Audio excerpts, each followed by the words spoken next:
మీ అందరి ఆప్యాయతలకు ముందుగా మీ బిడ్డ మీ జగన్ రెండు చేతులు జోడించి పేరు పేరున హృదయపూర్వకంగా కృతజ్ఞత తెలుపుకుంటా ఉన్నాడు.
ఈరోజు మీ అందరితో కూడా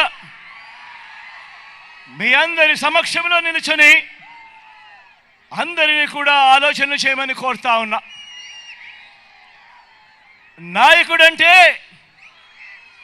నాయకుడంటే ప్రజల్లో నమ్మకం ఉండాలి. ఒక మాట చెబితే చేస్తాడు అనే నమ్మకం ఆ నాయకుడి మీద ఉండాలి. మరి ఇవాళ మీ అందరి సమక్షంలో ఇన్నాళ్ళు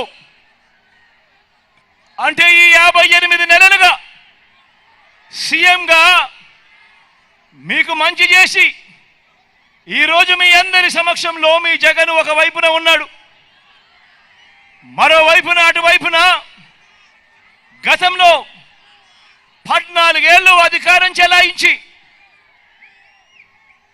తన పేరు చెబితే ఏ పేదకు కూడా తాను చేసిన ఏ మంచి కూడా గుర్తుకు రాని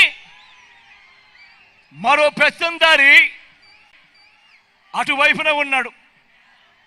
ఈరోజు మీ అందరినీ ఈరోజు నేను ఒకటే కోరుతా ఉన్నా. ఈరోజు జరగబోతా ఉన్న ఎన్నికలు కేవలం ఎమ్మెల్యేలను ఎంపీలను ఎన్నుకునేందుకు జరిగే ఎన్నికలు మాత్రమే కావు. ఈ ఎన్నికల్లో మీరు వేసే మీ ఓటు జరుగుతా ఉన్న పథకాలకు సంబంధించిన కొనసాగింపు కొరకు మీరు ఓటు వేస్తా ఉన్నారు. ఈ ఎన్నికల్లో మీరు వేసే మీ ఓటు పేదవాడి భవిష్యత్తు, పేదవాడి తలరాతలను మార్చిపోయేదే మీరు వేసే ఈ ఓటుతో. ఈ విషయం ప్రతి ఒక్కరూ కూడా గుర్తెరగమని కోరుతా ఉన్నా. మీ జగన్కు ఓటు వేస్తే పథకాలన్నీ కూడా కొనసాగింపు. అదే పొరపాటున చంద్రబాబుకు ఓటు వేస్తే పథకాలన్నీ ముగింపు, మళ్ళీ మోసపోవటమే.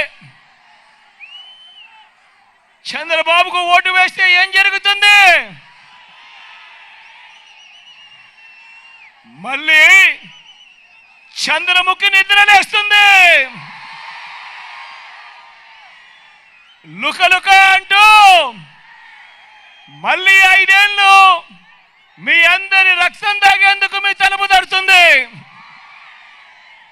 ప్రతి ఒక్కరూ కూడా గమనించమని చెప్పి మీ అందరితో కూడా కోరుతా ఉన్నా.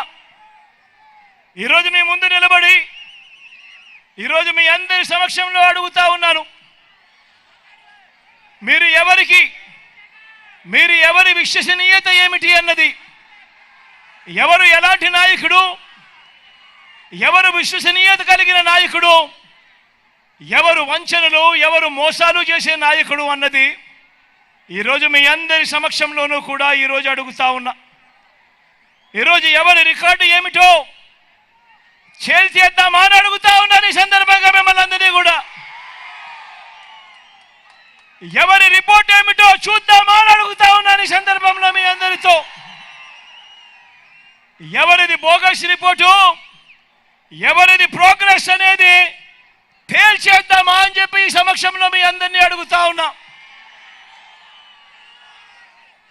మామూలుగా ఏమంటారు, ఈ ఎల్లో మీడియా ఏమంటుంది, చంద్రబాబు నాయుడు కూడా తన సెల్ఫ్ డబ్బా కొట్టుకుంటూ ఏమంటాడు, బాబు వస్తే జాబ్ వస్తుంది అని చెప్పి ఈ పెద్ద మంచి చంద్రబాబు నాయుడు గారు ఊదరగొట్టారు. గుర్తున్నాయా? 2004లో ఈయన అన్న మాటలు గుర్తున్నాయా? జాబు రావాలంటే బాబు రావాలి అన్న మాటలు గుర్తున్నాయా? మరి ఆలోచన చేయమని చెప్పి అడుగుతా ఉన్నా. ఆ రోజు చంద్రబాబు నాయుడు అన్న మాటలు మీ అందరికీ గుర్తు చేస్తా ఉన్నాను. మరి ఆ తర్వాత చంద్రబాబు చెప్పిన మాటలను నమ్మి ప్రజలు ఆ పెద్ద మనిషికి ఓటేస్తే ఏం జరిగింది? చంద్రబాబు నాయుడు గారి హయాంలో మొత్తంగా ఆయన ఇచ్చిన గవర్నమెంట్ ఉద్యోగాలు ఎన్నో తెలుసా? కేవలం ముస్తేసినట్టు 32,000 ఇచ్చాడు. అదే ఈ 58 నెలల కాలంలో మీ బిడ్డ ప్రభుత్వంలోకి, మీ బిడ్డ అధికారంలోకి వచ్చిన తర్వాత మీ బిడ్డ ఎన్నిచ్చాడో తెలుసా? ఎన్నిచ్చాడో తెలుసా?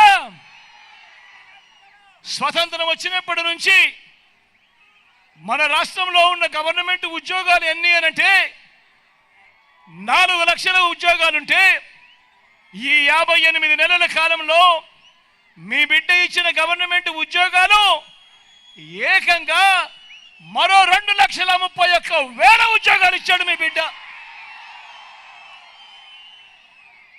వీళ్ళందరూ కూడా ఈ 2,31,000 ఉద్యోగాలు పొందిన వీళ్ళందరూ కూడా మన గ్రామ సచివాలయాల్లోనే కనిపిస్తా ఉన్నారు, మన మెరుగుపడిన హాస్పిటళ్లలో కనిపిస్తా ఉన్నారు.